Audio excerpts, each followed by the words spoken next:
벗겨진 신발 백켤레 어머니의 10년 세월 그 속에 담긴 눈물 이제야 깨달아요. 말 없는 사랑의 언어 집신이 말해줬어요. 당신의 모든 걸음 내가 걸어온 길이죠. 어머니 마르지 않는 당신의 그 사랑 헤어진 집신에 담아 나에게 주셨네. 열의 동학 쌓인 백켤레의 눈물 그것이 나의 언어였음을 이제 알아요. 메마른 세상 속 피어난 꽃처럼 당신의 사랑은 영원히 빛나리. 아 어머니 나의 어머니.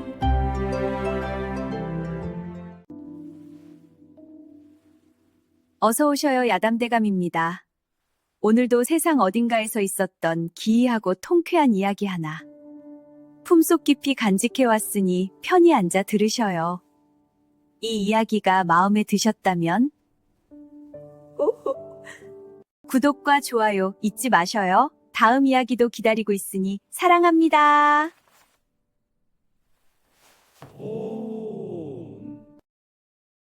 벙어리 어미가 10년간 모은 아들의 낡은 집신 백켤레.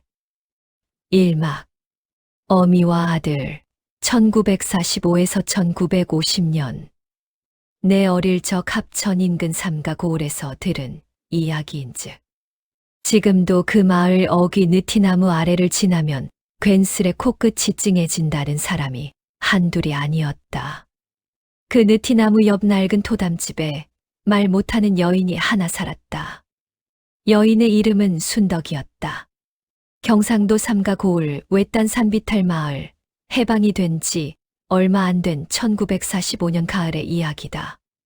일제가 물러갔다고 온 나라가 들썩였지만 그 산골 마을까지 기쁨이 흘러넘치지는 않았다. 사람들은 여전히 배가 고팠고 여전히 고단했으며 여전히 누군가를 밟고 서야 겨우 하루를 버텼다. 순덕은 29이었다. 태어날 때부터 소리를 낼 수 없었다. 귀는 멀쩡히 들렸다. 세상이 돌아가는 소리, 사람들이 수군거리는 소리, 아들이 뛰어노는 소리 다 들렸다. 그러나 입에서는 아무것도 나오지 않았다. 웃을 때는 소리 없이 어깨만 들썩였고 울 때는 소리 없이 눈물만 흘렀다. 기쁘거나 억울하거나 분하거나 언제나 조용했다. 마을 사람들은 그녀를 말못이 순덕이라 불렀다. 고운 얼굴이었다. 눈이 크고 깊었으며 입술이 얇고 단정했다. 젊었을 때는 이 고을 저 고을에서 중신아비가 들어왔다지만 말 못한다는 이유 하나로 번번이 퇴짜를 맞았다. 그러다 어쩌다 맺어진 혼처가 있었는데 그 사내도 변변찮은 인물이었다. 아들 봉수를 낳고 2해 만에 객지에 나가 소식이 끊겼다. 도망간 것이었다. 그렇게 순덕은 혼자가 됐다. 아들 봉수와 단둘이. 봉수는 12살이었다. 어미를 쏙 빼닮아 눈이 크고 순했다. 말은 할 수 있었지만 워낙 과묵해서 마을 아이들 사이에서도 말없이 웃기만 하는 아이로 통했다. 어미가 말 못한다는 걸 아주 어릴 때부터 알았기에 봉수는 손짓과 눈짓을 읽는데 누구보다 빨랐다. 어미가 눈썹을 살짝 올리면 배고프니? 눈을 2번 깜빡이면 조심해라. 손을 가슴에 얹으면 괜찮다. 걱정 마라. 2 손을 맞잡으면 잘했다. 우리 봉수. 봉수에게 어미의 몸짓은 말보다 더 선명한 언어였다. 아니, 말보다 더 따뜻한 언어였다. 집신 한 짝. 어느 가을 저녁이었다. 봉수가 산에서 내려오다 돌부리에 걸려 집신 한 짝을 잃어버리고 왔다. 한 짝만 신은 채 절뚝거리며 마당으로 들어서자 순덕이 부엌에서 뛰어나왔다. 그녀는 소리도 없이 아들 발 앞에 쭈그려 앉아 남은 집신 한 짝을 조심스럽게 벗겼다.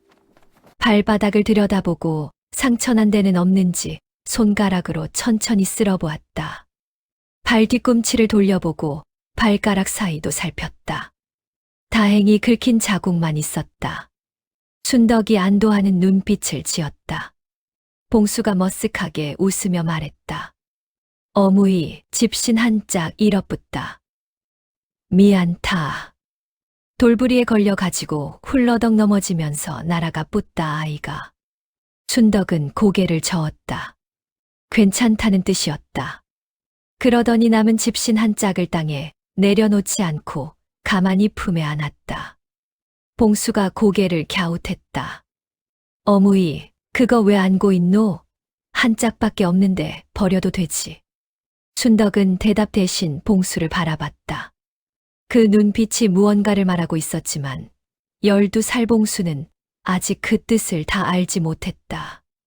그날 밤 봉수는 어미가 그 집신 한 짝을 광 한쪽 구석에 고이 올려놓는 것을 보았다. 마치 귀한 물건 다루듯 두 손으로 조심스럽게. 어무이, 그게 뭐가 좋다고 저기다 놓노. 춘덕이 돌아보았다. 그리고 그 집신을 손으로 한번 쓸어내리더니 가슴을 가만히 짚었다. 봉수는 고개를 갸웃했다. 마음? 춘덕이 고개를 끄덕였다. 봉수는 무슨 뜻인지 반쯤만 알 것 같았다.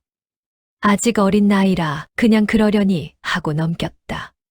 그러나 그날 이후 봉수는 신다 다른 집신을 함부로 버리지 않았다. 어미가 어디선가 가져다 광구석에 모아두리라는 걸 알았으니까. 그것이 시작이었다. 마을의 시선. 삼가 고을 사람들은 순덕 모자를 딱하게 여기면서도 한편으로는 은근히 깔봤다. 말 못하는 여자가 자식 하나 데리고 사는 꼴이 보기 좋을 리 없었다. 마을 안악들은 우물가에 모여 수군거렸다. 말모씨가 또 품팔이 나갔대. 저 꼴에 봉수 공부를 시킨다 카더라.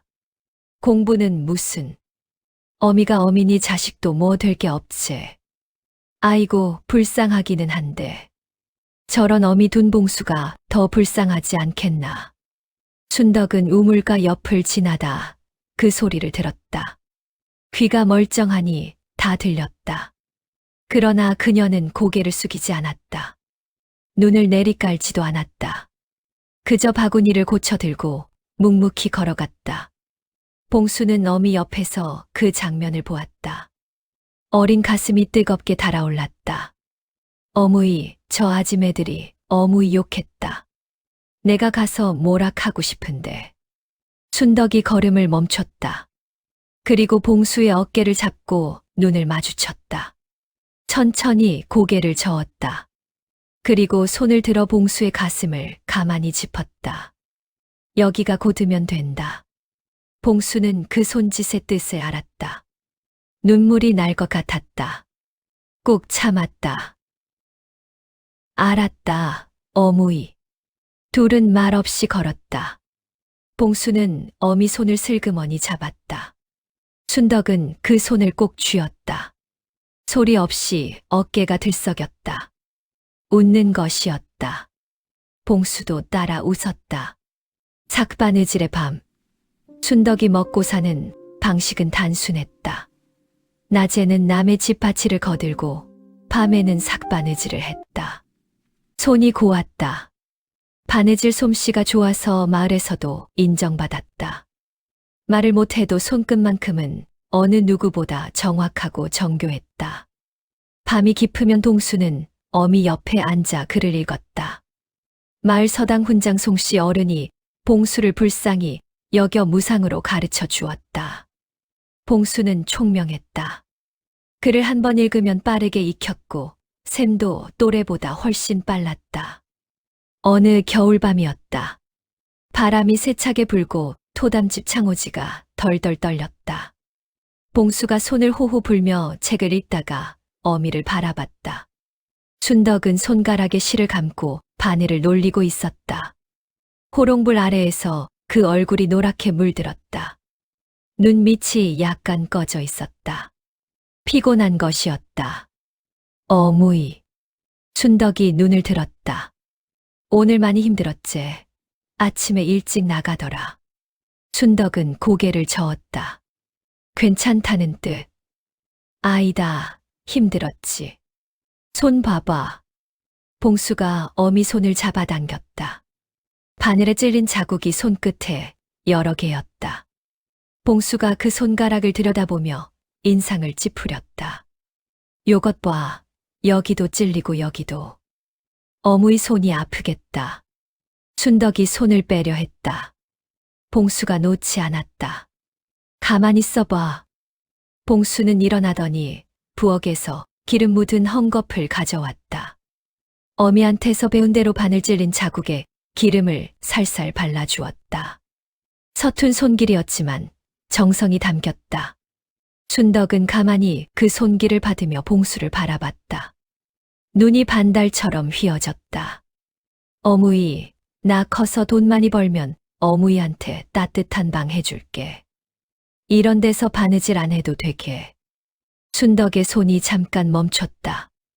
그리고 소리 없이 웃었다. 어깨가 살며시 들썩이는 그 웃음. 눈가에 주름이 잡히는 그 웃음. 진짜야, 어무이. 두고 봐라. 내가 꼭 그리할 기다. 순덕은 봉수의 머리를 한번 쓰다듬었다. 그러더니 바늘을 다시 들어 바느질을 이어갔다. 봉수는 다시 책을 폈다. 그러다 슬쩍 어미를 곁눈질하며 물었다. 어무이, 근데 어무이는 외롭지 않나? 순덕이 고개를 들었다. 말도 못하고 마을 아지매들은 뒤에서 수근수근하고. 나는 어무이가 외로울 것 같은데. 순덕은 잠깐 봉수를 바라보더니 손을 들어 봉수를 가리켰다. 그리고 자신의 가슴을 짚었다. 내가 있으니 외롭지 않다. 봉수는 그 뜻을 알고 잠시 말이 없었다. 나도 어무이 있으니까 안 외롭다. 순덕이 또 소리 없이 웃었다. 둘은 그렇게 밤이 깊도록 나란히 앉아 있었다. 바람 소리, 바늘 소리, 책장 넘기는 소리. 그것이 이 모자의 밤이었다. 봄날의 산길. 봄이 왔다. 봉수가 15살 되던 해였다. 어느 날 봉수가 신이 나서 산에서 내려왔다. 손에 진달래 한 움큼을 쥐고 있었다. 봉수는 마당에서 빨래를 하던 순덕에게 달려가 꽃을 내밀었다. 어무이, 받아라. 산에 진달래가 폈다. 예쁘제. 순덕은 젖은 손을 치마에 닦고 꽃을 받았다. 한참 들여다보더니 소리 없이 어깨를 들썩였다. 좋나? 나는 어무이 주려고 일부러 이쪽 비탈까지 올라갔다, 아이가. 거기 제일 많이 피어 있더라고. 순덕이 꽃 한 송이를 떼어 봉수 귀 옆에 꽂아 주었다. 봉수가 손사래를 쳤다. 아이고, 어무이. 내가 무슨 기생이가. 치워라. 순덕이 웃었다. 봉수도 웃었다. 그날 오후 둘은 나란히 산길을 걸었다. 봉수가 앞서 걸으며 이것저것 떠들었다. 어무이, 저 바위 보이제? 저기서 내가 아래 마을 봉팔이랑 씨름했다가 발목 삔기 기억하나? 그때 어무이가 업고 내려왔잖아. 나 그때 무겁지 않았나? 순덕이 손을 들어 봉수 등을 툭 쳤다. 가볍다는 뜻. 가벼웠다고. 야, 나 그때도 제법 컸는데. 거짓말하지 마라. 순덕이 또 손을 들어 봉수 머리를 살살 두드렸다. 봉수가 웃으며 어미 손을 잡았다. 어무이, 나는 어무이가 내 어무이라서 좋다. 진짜로. 순덕이 멈췄다. 봉수도 멈추고 어미를 바라봤다.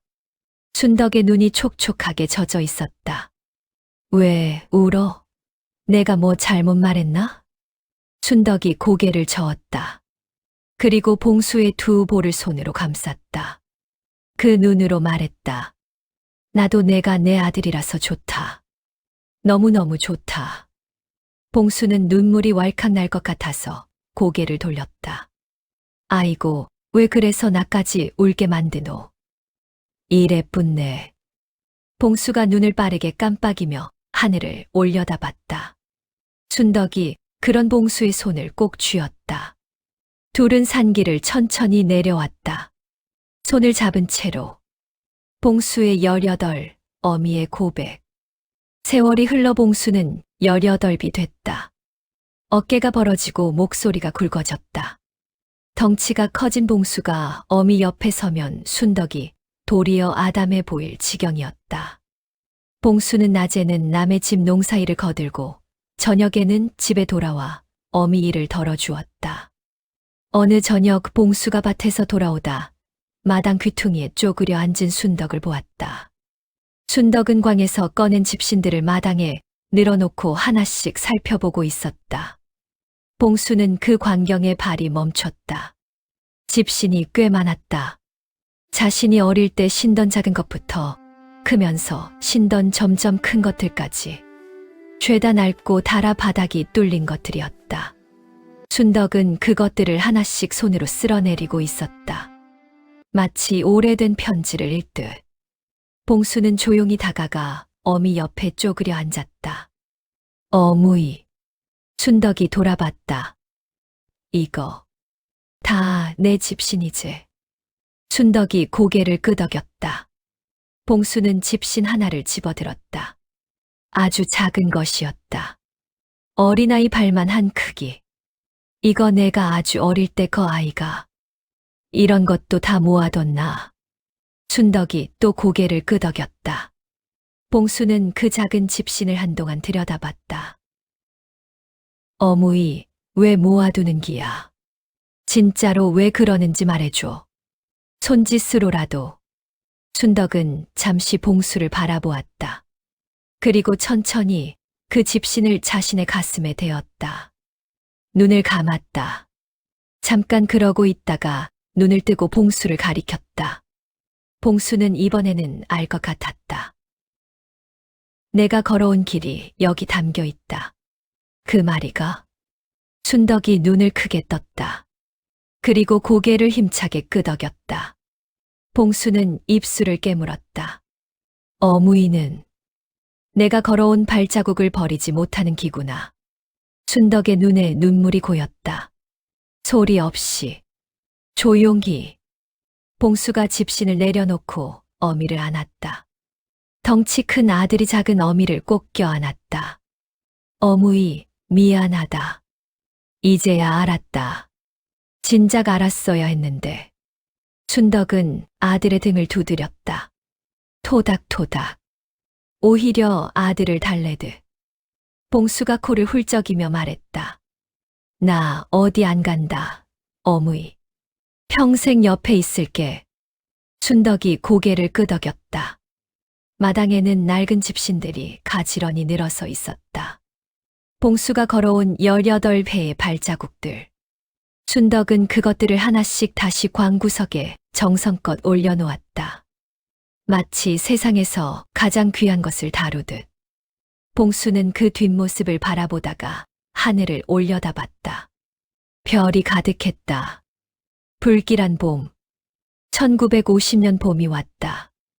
봉수가 20살이 된 해였다. 마을은 겉으로는 평온했다.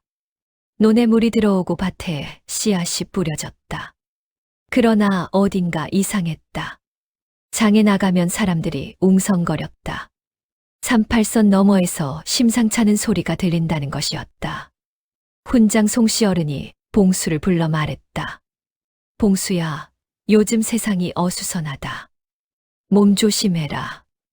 훈장 어른, 무슨 일이 생기겠습니까? 모르지. 그러나 하늘 아래 큰일이 날 때는 반드시 조짐이 있는 법이다. 요즘 밤마다 개들이 짖는 소리가 유독 멀리서도 들리더라. 봉수는 집으로 돌아오는 길에 하늘을 올려다봤다. 봄하늘이 유독 맑았다. 너무 맑아서 오히려 서늘한 느낌이 들었다. 마당에 들어서니 순덕이 빨래를 걷고 있었다. 봉수는 어미를 바라보다가 문득 무거운 느낌이 들어 말했다. 어무이. 순덕이 돌아봤다.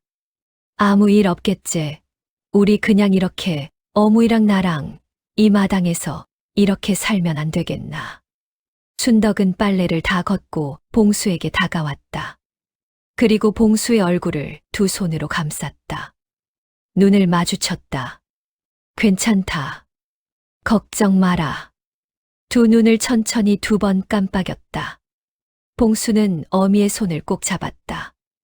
응, 어무이. 괜찮겠지. 그렇지. 순덕이 고개를 끄덕였다. 봉수도 고개를 끄덕였다. 그러나 가슴 한편이 왜인지 묵직했다. 그해 6월, 하늘이 무너졌다. 1950년 6월 25일. 전쟁이 시작됐다. 봉수의 나이 21, 순덕의 나이 33. 광 한쪽 구석에는 아들의 집신이 17켤레 쌓여 있었다.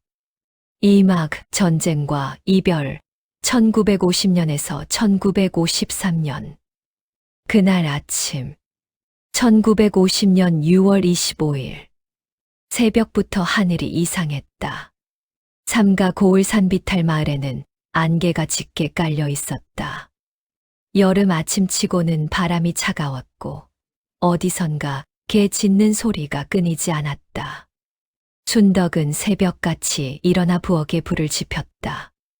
봉수 아침밥을 짓기 위해서였다.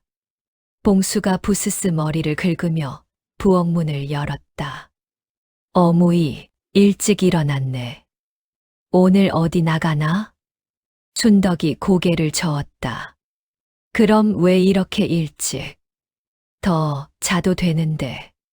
순덕은 대답 대신 봉수 앞에 밥그릇을 내밀었다. 된장찌개에 김치, 그리고 어제 장에서 사온 북어 한 토막. 봉수가 좋아하는 것들이었다. 어무이, 오늘 왜 이렇게 많이 차렸노? 무슨 날이가? 순덕은 그냥 앉아서 봉수가 밥 먹는 것을 바라봤다. 그 눈빛이 평소와 달랐다. 뭔가를 오래 들여다보려는 사람의 눈빛이었다. 봉수가 숟가락을 들다 말고 어미를 봤다. 어무이, 왜 그래? 자꾸 쳐다보고. 순덕이 고개를 저었다. 아무것도 아니라는 뜻. 밥 먹어라. 나 잘 먹고 있다. 봉수는 밥을 먹었다. 순덕은 바라봤다. 그것이 마지막 아침밥이 될 줄은 둘 다 몰랐다. 오전이 되자 마을이 술렁이기 시작했다. 장에 갔다 온 이장 칠보기가 숨을 헐떡이며 마을 어귀에서 소리쳤다. 전쟁이다. 북쪽에서 내려왔다. 인민군이 38선을 넘었다 카더라. 마을이 뒤집어졌다. 안악들이 아이들을 끌어안고 마당으로 뛰어나왔다. 노인들은 멍하니 하늘을 올려다봤다. 어디선가 누군가가 울기 시작했다. 봉수는 마당에 서서 이장의 말을 들었다. 얼굴이 굳었다. 순덕은 그런 봉수의 손을 잡았다. 꽉. 봉수가 어미를 내려다봤다. 어무이. 순덕의 눈이 흔들렸다. 그러나 고개를 저었다. 괜찮다는 뜻이었다. 괜찮을 것이라는 뜻이었다. 봉수는 그 손을 꽉 쥐었다. 그러나 세상은 괜찮지 않았다. 징집 통지. 열흘이 지났다. 마을에 군인들이 들어왔다. 징집 통지서를 들고 20살에서 30살 사이 남자들을 불러 모았다. 봉수의 이름도 거기 있었다. 봉수는 통지서를 들고 집으로 돌아왔다. 손이 약간 떨렸다. 순덕은 부엌에서 나오다가 봉수의 손에 들린 종이를 보았다. 단번에 알아챘다. 그 자리에 굳어버렸다. 봉수가 천천히 말했다. 어무이, 나 가야 한다. 순덕은 움직이지 않았다. 징집이다. 어무이도 알제. 요즘 다 간다.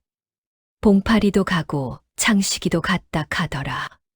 순덕의 입술이 떨렸다. 말이 나오지 않았다.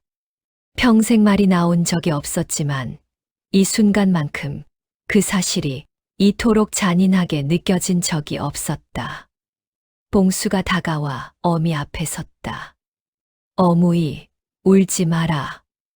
나 금방 오는 기다. 전쟁이 오래 가겠나. 금방 끝나겠지. 춘덕의 눈에서 눈물이 흘렀다. 소리 없이, 조용히, 언제나처럼 봉수가 어미의 눈물을 손으로 닦아주었다. 어무이, 나 갔다 오면 그때 진짜로 돈 벌어서 따뜻한 방 해준다 했잖아. 그거 지키러 빨리 오는 기다. 알겠제? 춘덕이 봉수의 손을 잡았다. 그리고 그 손을 자신의 뺨에 갖다 댔다. 눈을 감았다. 봉수는 그 자리에서 한동안 어미 뺨을 손으로 감싸고 있었다. 말이 없었다. 말이 필요 없었다. 마지막 밤. 떠나기 전날 밤이었다. 춘덕은 밤새 잠을 자지 않았다. 봉수의 보따리를 쌌다. 풀었다. 다시 쌌다. 뭘 더 넣어줄 것이 없나 광을 뒤졌다. 밥은 여러 번 지었다. 봉수가 아침에 든든히 먹고 가야 한다는 생각에 쌀이 없는데도 어디선가 한 줌을 구해왔다. 봉수는 그런 어미를 보다가 조용히 말했다. 어무이, 자라. 내일 내가 새벽에 나가야 하는데 어무이가 못 자면 내가 더 마음에 걸린다. 춘덕이 고개를 저었다. 진짜로. 나는 괜찮다. 어무이가 더 걱정된다. 춘덕은 봉수 옆에 앉았다. 그리고 봉수의 손을 잡고 가만히 앉아 있었다. 봉수도 어미 손을 잡은 채 벽에 등을 기댔다. 한참이 지났다. 봉수가 조용히 말했다. 어무이, 나 어릴 때 생각난다. 춘덕이 봉수를 바라봤다. 내가 한 6살인가 그랬을 때 여름에 소나기가 쏟아지는데 내가 무서워가지고 어무이한테 달려갔잖아. 그때 어무이가 나 꼭 안아줬다. 천둥이 쳐도 어무이 품에 있으니까 하나도 안 무서웠는데. 춘덕이 소리 없이 웃었다. 나 지금도 그 느낌 기억한다. 어무이 품에서 잠들었을 때 얼마나 따뜻했는지. 봉수가 어미 어깨에 머리를 기댔다. 20살 청년이 어린아이처럼. 어무이, 나 갔다 오면 그때도 그렇게 안아줄 거지. 춘덕은 봉수의 머리를 쓸어내렸다. 천천히, 반복해서. 그럼, 당연하지. 어서 돌아오너라. 봉수는 눈을 감았다. 그날 밤 봉수는 어미 어깨에 기댄 채 잠이 들었다. 춘덕은 밤새 아들의 머리를 쓸어내리며 잠들지 않았다. 그 손길이 떨렸다. 그러나 멈추지 않았다. 새벽이 됐다. 봉수가 보따리를 들고 마당에 섰다. 춘덕이 따라 나왔다. 봉수가 돌아봤다. 어무이, 나 간다. 춘덕이 봉수 앞으로 걸어왔다. 그리고 봉수의 발을 내려다봤다. 봉수가 신은 집신을 바라봤다. 낡았지만 아직 쓸만한 집신이었다. 춘덕이 천천히 무릎을 꿇었다. 어무이, 왜 이래? 일어나라. 춘덕은 봉수의 발을 두 손으로 감쌌다. 집신 위에 손을 얹고 꼭 쥐었다. 눈을 감았다. 봉수는 그 자리에서 굳어버렸다. 말 한마디 못하는 어미가 아들의 발을 붙잡고 있었다. 소리 없이 눈물이 흘렀다. 새벽 어둠 속에서 그 눈물이 빛났다. 살아서 돌아오너라. 제발. 봉수는 무릎을 꿇어 어미와 눈높이를 맞췄다. 어무이. 춘덕이 눈을 떴다. 나 꼭 돌아온다. 약속한다.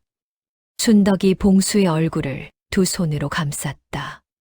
한 번 천천히 고개를 끄덕였다. 봉수는 일어났다. 돌아섰다. 걸었다. 마을 어귀를 돌아 나가기 전 한 번 뒤를 돌아봤다. 순덕이 거기 서 있었다. 작고 야윈 몸으로 손을 흔들지도 않았다. 그냥 서 있었다. 바라보고 있었다. 봉수는 돌아섰다. 그리고 걸었다. 순덕은 봉수가 완전히 보이지 않을 때까지 그 자리에 서 있었다. 전선, 봉수의 전쟁. 낙동강 전선. 1950년 8월. 봉수가 배치된 곳은 경상도 외관 인근 낙동강 방어선이었다. 훈련도 제대로 받지 못한 채 소총 하나 들고 전선에 내던져졌다. 함께 온 동료들 중에는 봉수처럼 농촌에서 끌려온 20살짜리들이 많았다. 소대장이 소리쳤다. 여기서 뚫리면 부산이다. 부산이 뚫리면 대한민국이 없다. 알겠나? 예. 봉수는 대답했지만 목소리가 제대로 나오지 않았다. 옆에 선 동료가 봉수에게 낮게 속삭였다. 야, 너 어디서 왔노? 합천. 너는? 나는 진주. 야, 우리 여기서 안 죽겠지. 봉수는 대답하지 못했다. 그날 밤 포성이 시작됐다. 처음 들어보는 소리였다. 귀가 찢어지는 것 같았다. 땅이 흔들렸다. 흙먼지가 솟구쳤다. 봉수는 참호 속에 몸을 웅크렸다. 심장이 미친 듯이 뛰었다. 포격이다. 엎드려. 소대장의 고함 소리. 그러나 그 소리보다 포탄 소리가 더 컸다. 봉수 옆 참호에서 비명 소리가 들렸다. 진주에서 온 그 동료였다. 봉수가 고개를 들었다. 흙먼지 속에서 그 아이가 쓰러져 있었다. 야, 일어나. 봉수가 기어서 달려갔다. 어깨를 잡았다. 그 얼굴이 피범벅이었다. 봉수는 그 자리에서 얼어붙었다. 죽음을 처음 봤다.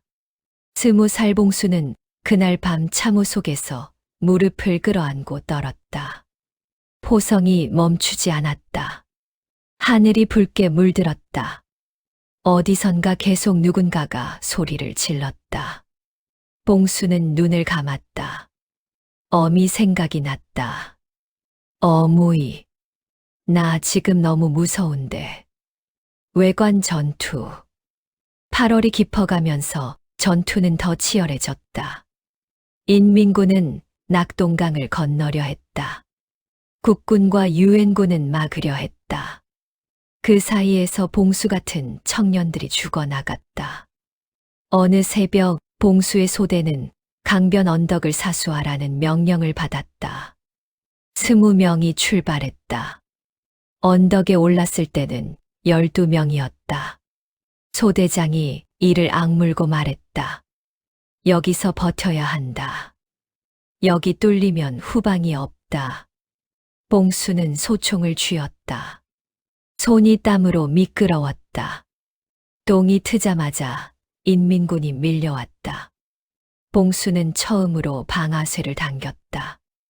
눈을 감고 당겼다. 소리가 귀를 때렸다. 어깨가 얼얼했다. 눈 뜨고 쏴. 눈 뜨고. 소대장이 소리쳤다.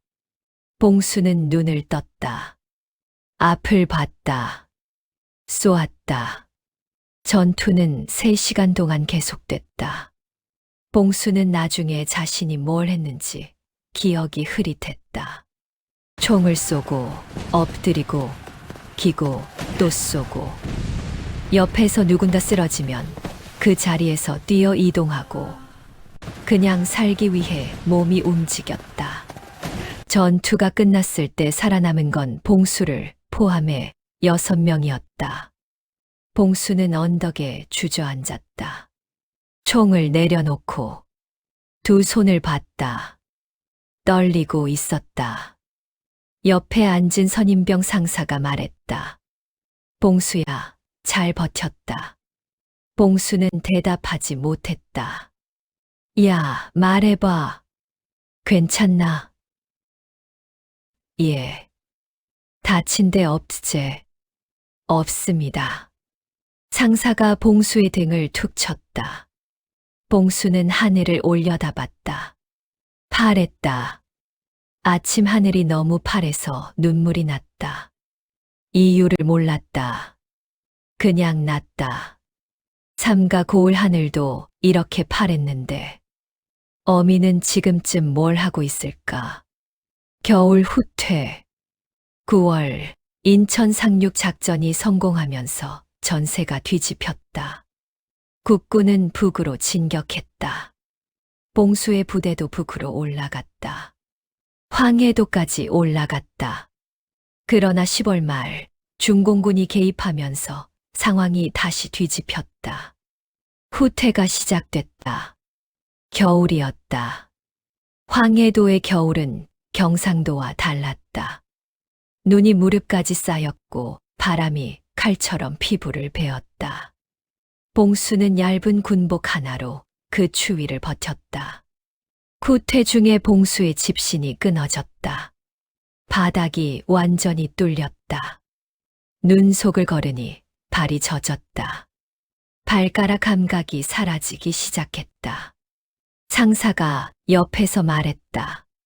봉수야, 발 괜찮나? 감각이 없습니다. 동상 오면 큰일 난다. 발 계속 움직여. 봉수는 걸으면서 발가락을 계속 꼼지락거렸다. 그래도 감각이 돌아오지 않았다. 쉬는 시간마다 발을 문질렀다. 손도 얼어서 문지르는 손도 제대로 움직이지 않았다. 그때 봉수는 문득 어미가 떠올랐다. 광구석에 쌓인 집신들이 생각났다. 어무이, 내 집신이 이렇게 됐는데 어무이는 이것도 모아두겠다 캐겠지. 웃음이 났다. 이 추위 속에서 웃음이 났다. 옆에서 상사가 봤다. 야, 뭐가 웃기노? 아입니다. 그냥 어무이 생각이 나서해. 어무이? 예. 저희 어무이가 말을 못 하십니다. 태어날 때부터요. 그래. 근데 내가 신다 다른 집신을 다 모아두셨거든요. 이게 왜 그러시나 했는데 지금 생각하니 알 것 같은데 상사가 물었다. 왜 그러시는 것 같노? 봉수는 잠깐 생각했다. 아들 발자국이 담겨 있으니까요. 말은 못해도 그걸로 아들 생각을 하시는 거 아닐까요? 상사는 말이 없었다. 한참 뒤에 말했다. 야, 너 어무이한테 빨리 돌아가야겠다. 예. 꼭 돌아갈 겁니다. 봉수는 발을 구르며 계속 걸었다. 눈이 쏟아졌다. 바람이 불었다. 그래도 걸었다. 어미 생각을 하면서 피란길의 순덕. 전쟁이 터지고 한 달이 지나자 삼가 고을도 안전하지 않았다. 인민군이 남쪽으로 빠르게 내려온다는 소문이 돌았다. 마을 사람들이 하나둘 짐을 꾸리기 시작했다. 이장칠보기가 마을 사람들을 모아 소리쳤다. 다들 피란 가야 한다. 여기 있다가는 다 죽는다. 순덕은 토담집 마당에 서서 그 광경을 보았다. 마을 사람들이 우왕좌왕했다. 아이들이 울었다. 노인들이 갈 곳 없다며 주저앉았다. 순덕은 집 안으로 들어갔다.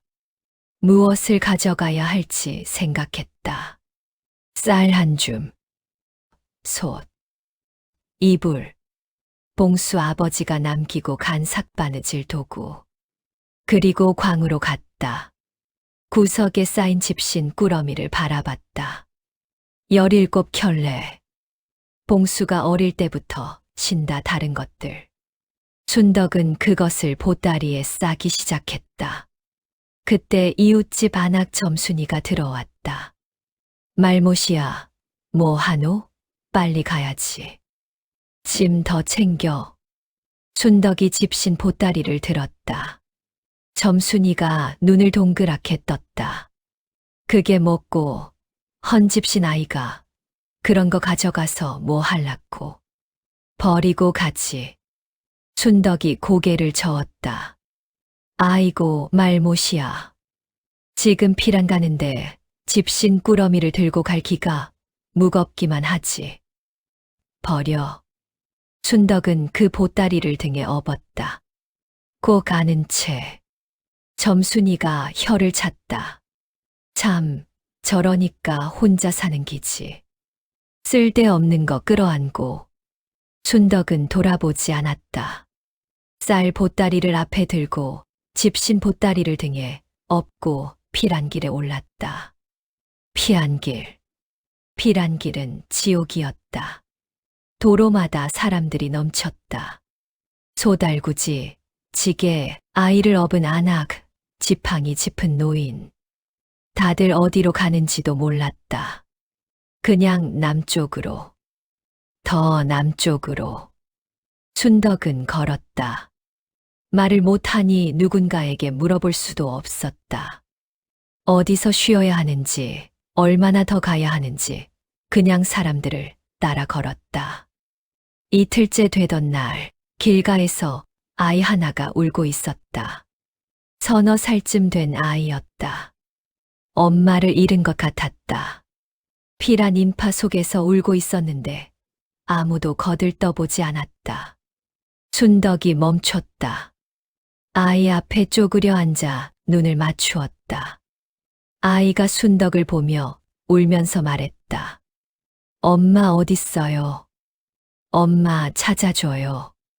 순덕이 아이의 얼굴을 닦아주었다. 손짓으로 따라오라고 했다. 아이는 순덕의 손을 잡았다. 순덕은 그 아이를 데리고 다음 마을까지 걸었다. 거기서 아이 엄마를 찾아주었다.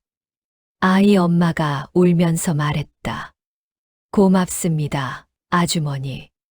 고맙습니다. 순덕은 고개를 끄덕였다. 그리고 다시 걸었다. 등에는 여전히 집신 보따리가 있었다. 무거웠다. 어깨가 아팠다. 그러나 내려놓지 않았다. 그 보따리가 등에 있는 한 봉수가 자신 곁에 있는 것 같았으니까. 낯선 마을, 낯선 처마 밑. 순덕이 흘러들어간 곳은 경남 의령 인근의 작은 마을이었다. 아는 사람이 없었다. 말도 못했다. 방을 구할 수도 없었다. 처음 이틀은 어느 집 처마 밑에서 잠을 잤다.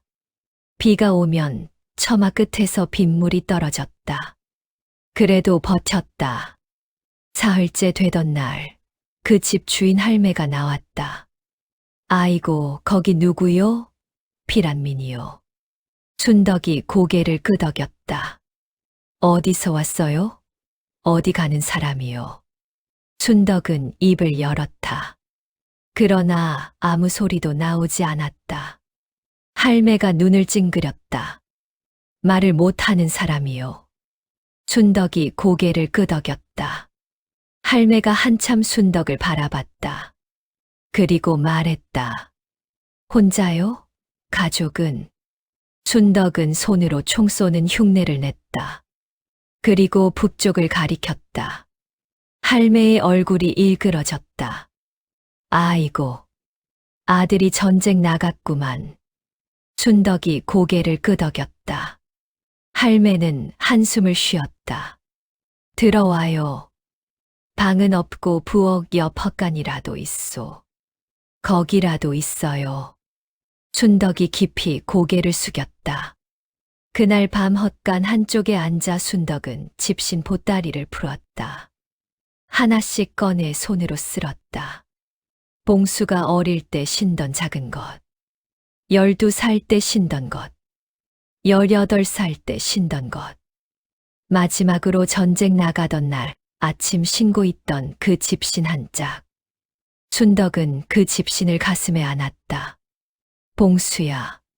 소리 없는 말이 가슴 속에서 울렸다. 어무이 여기 있다. 밥 먹었나? 춥지 않나? 어디 다치지 않았나? 눈물이 흘렀다. 소리 없이, 조용히, 언제나처럼 헛간 밖에서 바람이 불었다. 오지 않는 소식. 1951년이 됐다. 전선은 38선 인근에서 교착됐다. 이 마을 저 마을에서 전사 통지서가 날아들었다. 순덕이 몸 붙인 할매 집에도 할매의 아들이 전사했다는 소식이 왔다. 할매가 마당에서 통곡했다. 내 새끼야, 내 새끼야. 순덕은 그 곁에 앉아 할매의 등을 두드렸다. 토닥토닥. 아무 말 없이. 그러나 그 손길이 오래도록 멈추지 않았다. 할매가 울다가 순덕을 바라봤다. 말못이야. 네 아들 소식은 없나? 순덕이 고개를 저었다. 소식이 없으면 살아있는 기라. 알겠지. 소식 없는 기 좋은 기다. 순덕이 고개를 끄덕였다. 그러나 눈빛이 흔들렸다. 그 뒤로 순덕은 매일 마을 어귀에 나가 앉았다. 혹시 편지가 오거나 누군가 봉수 소식을 가지고 오지 않을까 해서. 그러나 편지는 오지 않았다. 소식도 없었다. 순덕은 돌아올 때마다 집신을 한 번 더 쓸어내렸다. 그것이 그녀가 할 수 있는 전부였다. 전선의 봉수, 고지 전투. 1951년 가을. 봉수의 부대는 중부 전선 어느 이름 없는 고지에 배치됐다. 훗날 사람들이 그 전투를 뭐라 부르는지 봉수는 알지 못했다. 그냥 죽지 않으려고 버티는 곳이었다. 고지는 좁았다. 나무는 폭격에 다 꺾였고 흙먼지만 가득했다. 낮에는 폭격이 오고 밤에는 보병이 몰려왔다. 잠을 잘 수가 없었다. 이틀, 사흘 눈을 뜨고 버텼다. 봉수의 소대는 15명에서 이제 9명이 됐다. 어느 밤 보초를 서던 봉수는 옆에 앉은 신병에게 말했다. 신병은 20살도 안 된 앳된 얼굴이었다. 야, 고향이 어디가? 경기도 수원입니다. 부모님 계시나? 예. 어머니만요. 아버지는 일찍 돌아가셨습니다. 봉수가 고개를 끄덕였다. 나도 어무이만 있다. 어무이가 말을 못 하신다. 예. 태어날 때부터 벙어리셨어. 근데 그 어무이가 나신다 다른 집신을 다 모아두셨거든. 지금도 어딘가에 그 집신 꾸러미 안고 계실 기다. 신병이 조용히 물었다. 왜 모아두시는 겁니까? 봉수는 하늘을 봤다.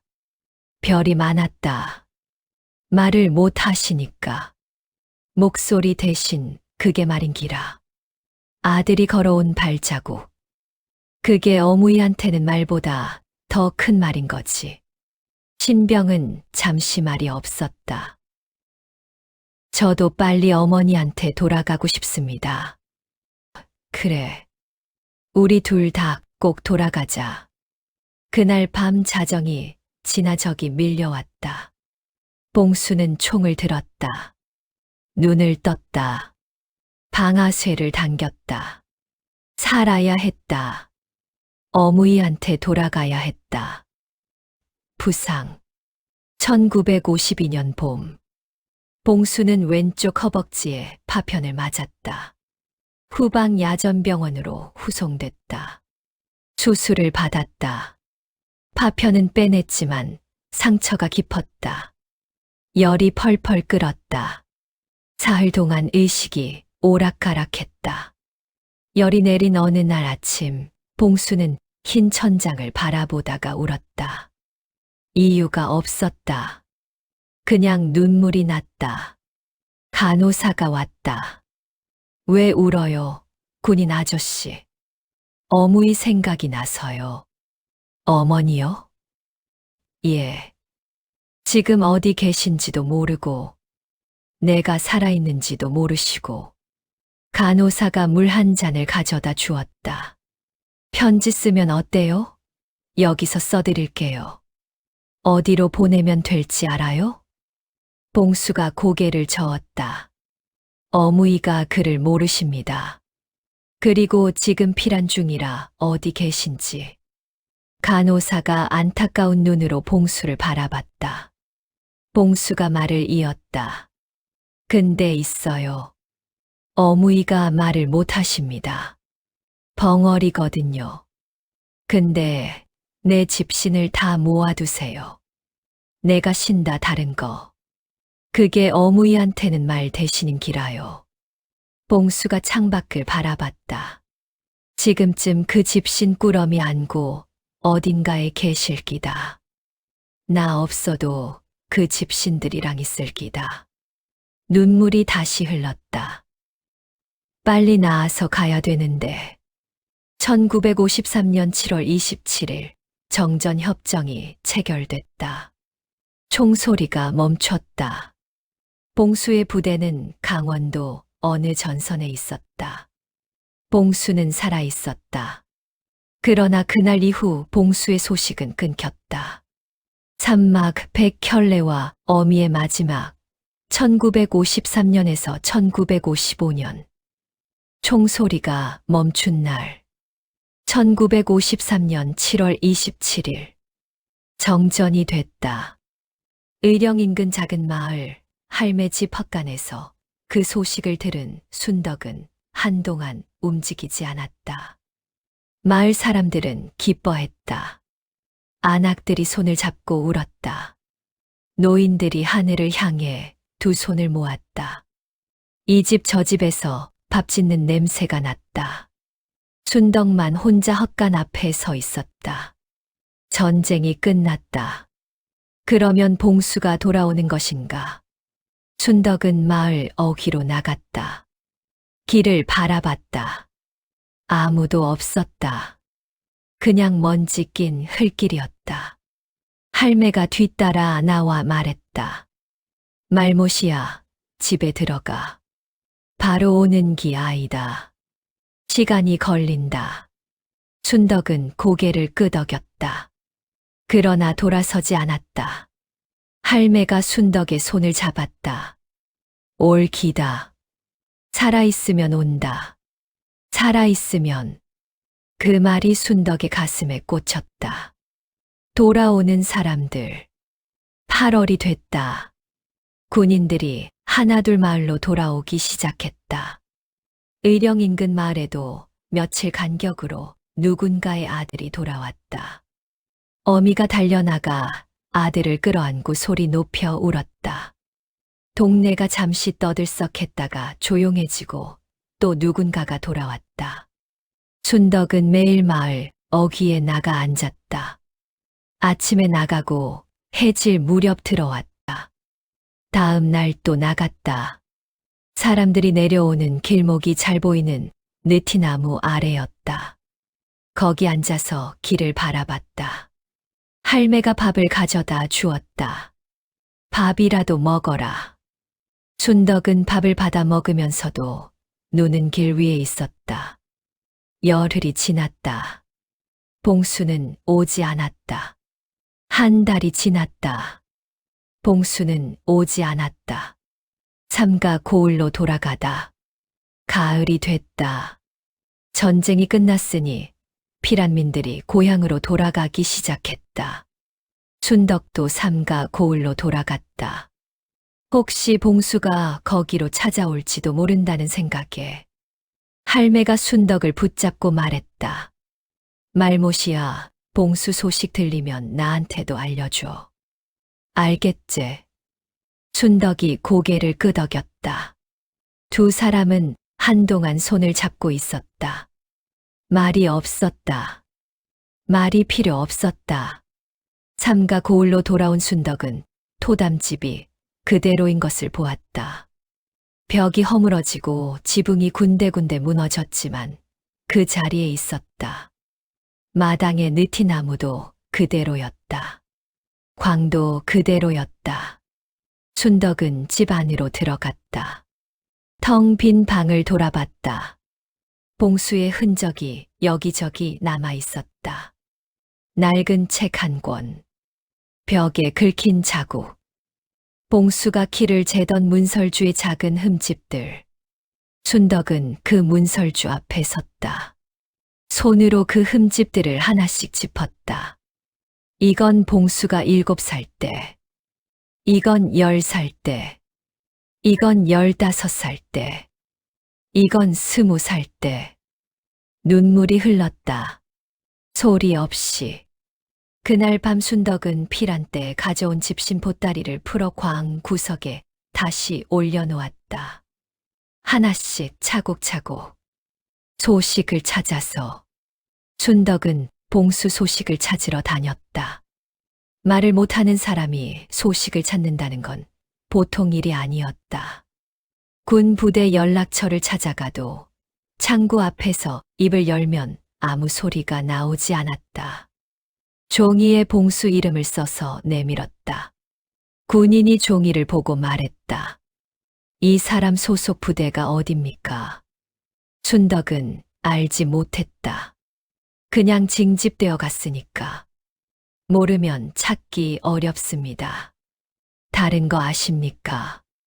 순덕은 고개를 저었다. 군인이 안타까운 얼굴로 말했다. 전사자 명단에는 없습니다. 그게 지금 확인할 수 있는 전부입니다. 순덕은 그 말을 들었다. 전사자 명단에 없다. 그 말을 가슴에 새겼다. 살아있다는 뜻이 아닌가. 다음엔 훈장 송씨 어른을 찾아갔다. 전쟁 중에 다른 마을로 피란 갔다가 돌아온 훈장 어른이 순덕의 사정을 듣고 이리저리 수소문했다. 봉수와 같이 징집됐던 마을 청년들을 찾아 물었다. 그러나 봉수를 봤다는 사람이 없었다. 아는 사람도 없었다. 훈장 어른이 순덕에게 조심스럽게 말했다. 순덕아, 전쟁 중에 연락이 끊긴 사람이 한둘이 아니다. 살아서 어딘가 있을 수도 있고 아니면. 순덕이 훈장 어른을 바라봤다. 훈장 어른이 말을 잊지 못했다. 순덕은 고개를 저었다. 천천히 힘차게. 봉수는 살아있다. 훈장 어른은 그 눈빛을 보고 더 말을 잊지 못했다. 그래, 그럴 게다. 살아있을 기다. 기다리는 삶. 순덕은 다시 삶을 꾸렸다. 낮에는 품팔이, 밤에는 삭바느질. 전쟁 전과 똑같은 삶이었다. 그러나 한 가지가 달랐다. 매일 저녁 밥을 2그릇 차렸다. 하나는 자신 것, 하나는 봉수 것. 봉수 밥그릇을 상에 올려놓고 순덕은 혼자 밥을 먹었다. 봉수 그릇에 밥이 식어가도 치우지 않았다. 늦게라도 올 것 같아서. 마을 안악들은 그것을 보고 수군거렸다. 말모씨가 아직도 봉수 밥 차린다 가더라. 불쌍하기도 해라. 아이고, 봉수가 전사한 거 아이겠나. 소식이 없으니. 그러게. 저러다 언제까지 기다릴라고. 순덕은 그 말을 들었다. 귀가 멀쩡하니 다 들렸다. 그러나 고개를 숙이지 않았다. 그냥 묵묵히 걸어갔다. 봉수 밥그릇은 매일 저녁상에 올라왔다. 집신이 늘어가다. 이상한 일이 시작된 건 정전 이듬해 봄이었다. 순덕은 길을 걷다가 낡은 집신 한 켤레를 보았다. 길가에 버려진 것이었다. 군인 발 크기였다. 바닥이 다 닳아 있었다. 순덕은 그 집신 앞에서 멈췄다. 한참을 바라봤다. 그리고 집어들었다. 봉수것이 아니었다. 봉수것일 리 없었다. 그러나 어딘가 봉수것 같았다. 다른 모양이, 크기가 바닥에 감촉이 봉수가 신고 다녔을 것 같은 느낌이었다. 순덕은 그 집신을 집으로 가져왔다. 광구석에 올려놓았다. 그 뒤로도 그런 일이 계속됐다. 장터에서 버려진 집신을 봤다. 시냇가에서 떠내려온 집신 한 짝을 건졌다. 어느 집 담벼락에 걸려있던 낡은 집신을 얻어왔다. 전쟁 중에 죽은 군인의 집신이라며 마을 사람이 버리는 걸 받아왔다. 다 봉수것이 아니었다. 그러나 순덕의 눈에는 다 봉수것이었다. 어딘가에서 봉수가 신고 다녔을 집신. 추운 전선에서, 눈 속에서, 돌밭에서 봉수가 신었을지도 모를 집신.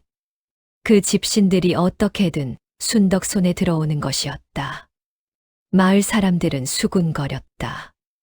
말모씨가 요즘 헌 집신을 주워다 모은다 카더라. 아이고, 드디어 머리가 어떻게 된 거 아이가. 불쌍해서 원. 봉수 못 잊어서 저러는 기지. 군장 송씨 어른만 그 말을 듣고 고개를 저었다. 함부로 말하지 마라. 저 여인이 하는 일에는 다 뜻이 있다. 백혈내를 향해 1년이 지났다. 2년이 지났다. 봉수는 오지 않았다. 그러나 집신은 늘어났다. 하나, 둘, 열, 스물. 봉수가 어릴 때부터 모아두었던 17켤레에 하나씩 더해졌다. 순덕은 집신을 모을 때마다 광에 들어가 손으로 쓸어내렸다. 낡고 다른 것들. 어떤 건 한 짝만 있었다. 어떤 건 바닥이 완전히 뚫려 있었다. 그래도 버리지 않았다. 어느 날 밤 훈장 어른이 찾아왔다. 순덕이 차를 끓여내왔다. 훈장 어른이 차를 마시다 말고 조심스럽게 말했다. 순덕아, 봉수 소식이 아직도 없구나. 순덕이 고개를 끄덕였다. 혹시 내 마음속으로는 어떻게 생각하고 있느냐? 봉수가.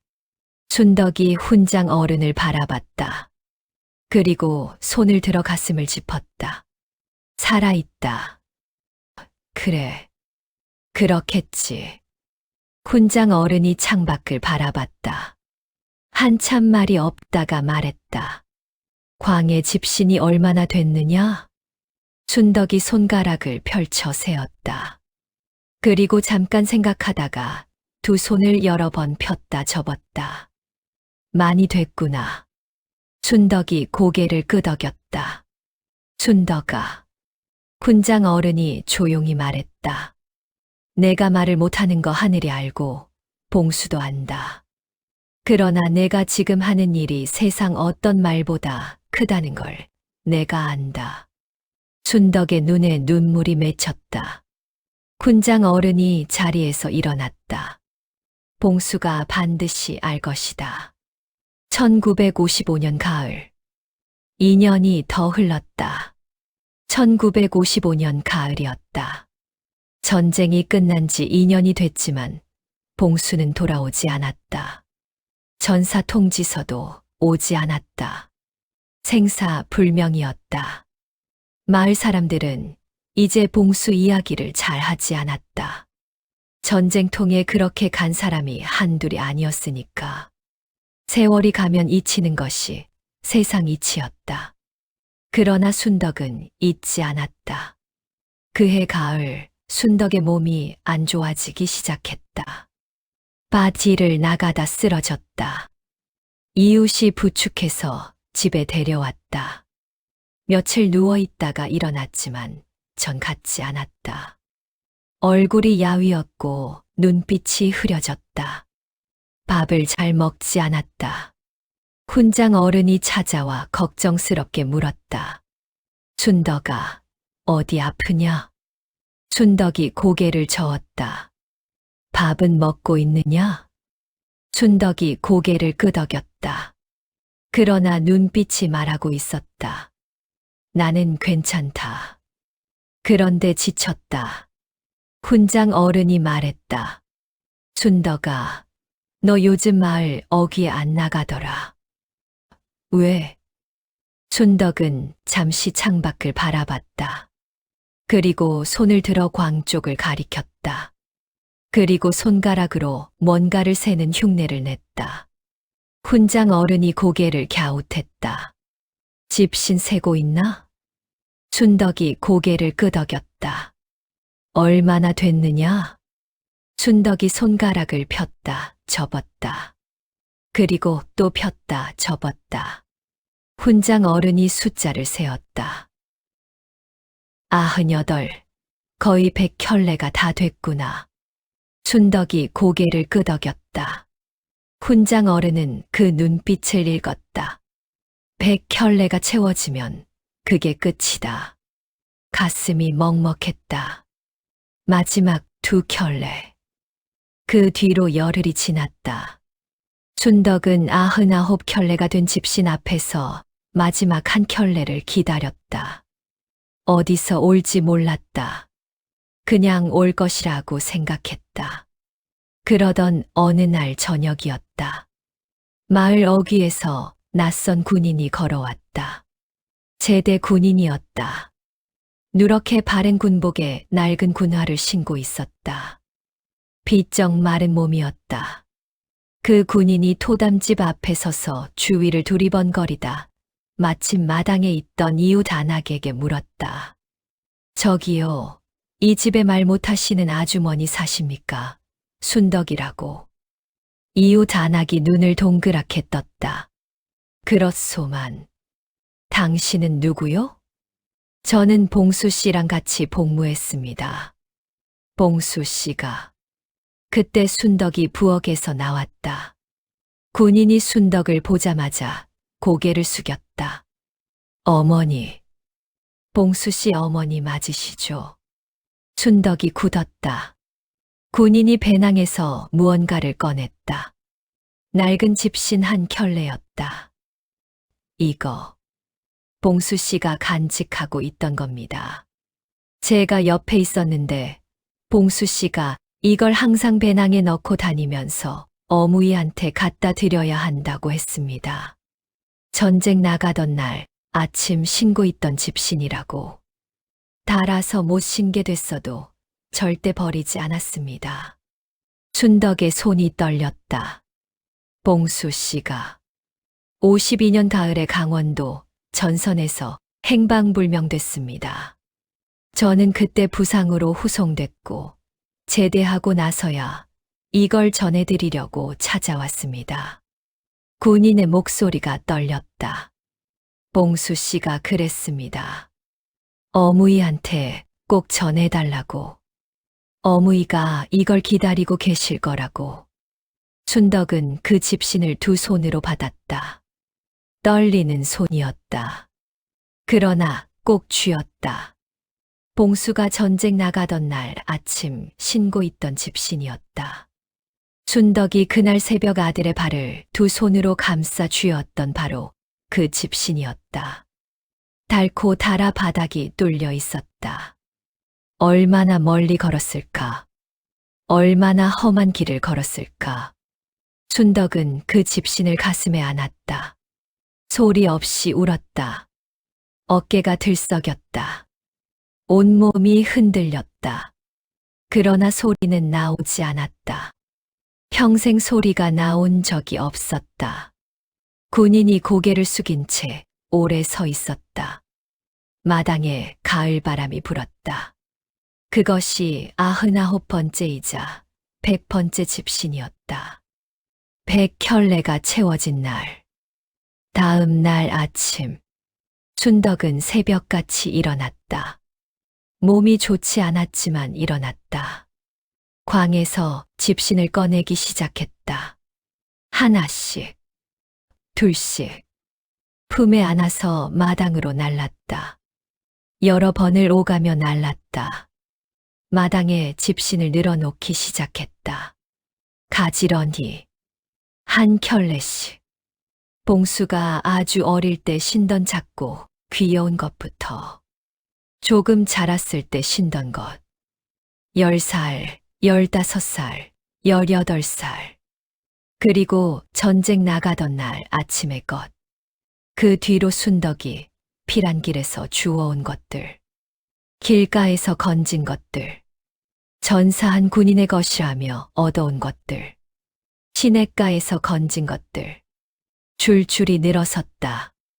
100켤레. 마당 가득 집신이 늘어서 있었다. 이른 아침 햇살이 그 위에 내려앉았다. 낡고 닳고 바닥 뚫린 집신들에 가을 햇살이 고르게 깔렸다. 순덕은 그 앞에 무릎을 꿇었다. 그리고 첫 번째 집신부터 손으로 쓸기 시작했다. 하나씩, 천천히, 한 켤레 한 켤레. 봉수가 아주 어릴 때 신던 작은 집신. 12살의 산에서 잃어버린 한 짝. 진달래 꽃 피던 봄날 신고 산길을 걸었던 것. 18살 밤하늘 아래 어미 품에 안기던 날의 것. 그리고 전쟁 나가던 새벽 어미가 두 손으로 감싸 쥐었던 발의 집신. 순덕의 손이 그 위에서 멈추지 않았다. 봉수야, 어무이 여기 있다. 내가 걸어온 길이 다 여기 있다. 어무이가 한 켤레도 버리지 않았다. 내가 어디 있든 어무이 마음이 거기 있다. 추웠지, 무서웠지, 배고팠지. 어무이가 말을 못해서 미안하다. 한 번도 소리내어 불러준 적이 없어서 미안하다. 그러나 봉수야, 어무이는 하루도 너를 잊은 날이 없다. 이 집신들이 어무이의 말이다. 100켤레가 다 어무이의 말이다. 가을 바람이 불었다.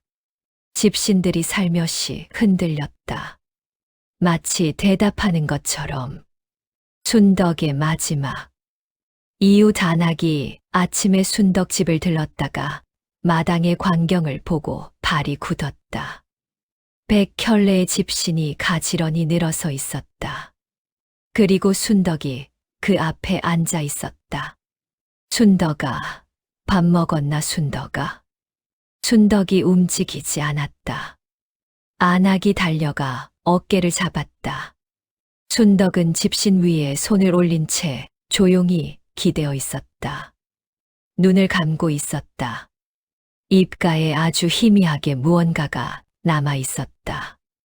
웃음이었다. 소리 없는 웃음. 안악이 떨리는 손으로 순덕의 얼굴을 어루만졌다. 그리고 하늘을 향해 소리쳤다. 아이고, 말모시가 갔다. 말모시가 갔어. 마을 사람들이 달려왔다. 훈장 송씨, 어른이 왔다. 마당에 들어서다가 100켤레의 집신을 보고 그 자리에 멈춰 섰다. 가을 햇살 속에 줄지어 선 100켤레의 집신. 그리고 그 앞에 조용히 앉아 눈 감은 순덕. 훈장 어른의 눈에 눈물이 흘렀다. 한마디도 입 밖으로 내지 못했다. 한참 뒤에 아주 작은 소리로 말했다. 다 말했구나. 이제 다 말했구나. 에필로그. 느티나무 아래. 그 뒤 마을 사람들은 순덕이 모아둔 집신 100켤레를 그냥 버리지 못했다. 누군가의 제안으로 마을 어귀 느티나무 아래에 작은 단을 만들어 그 집신들을 올려두었다. 거창한 것이 아니었다. 돌멩이 몇 개 쌓고 집신 몇 켤레 올려둔 것이었다. 그러나 마을 사람들은 그 앞을 지날 때마다 발걸음을 늦추었다. 어떤 이는 고개를 숙였다. 어떤 이는 한참 서 있다가 갔다. 아이들은 그 집신을 보며 물었다. 할매, 저기 집신은 왜 있는 기야? 그러면 할매들이 말했다. 말 못하는 어무이가 아들 기다리며 모은 기란다. 아들은 왔나? 할매들은 잠시 말이 없다가 대답했다. 어무이 곁으로 갔겠지. 군장 송씨 어른은 나중에 이 이야기를 기록으로 남기며 이렇게 썼다. 순덕은 평생 한마디 말도 하지 못했다. 그러나 그 백혈레의 집신이 말했다. 세상 어떤 어미의 말보다 크게 말했다. 이로써 보건대 사랑이란 소리로 하는 것이 아니요. 버리지 않는 것으로 하는 것이로다. 세상 사람들이 이를 두고 이르기를 말 못하는 어미가 백혈레의 집신으로 아들을 불렀다 하더라. 가을 바람이 느티나무 잎을 흔든다.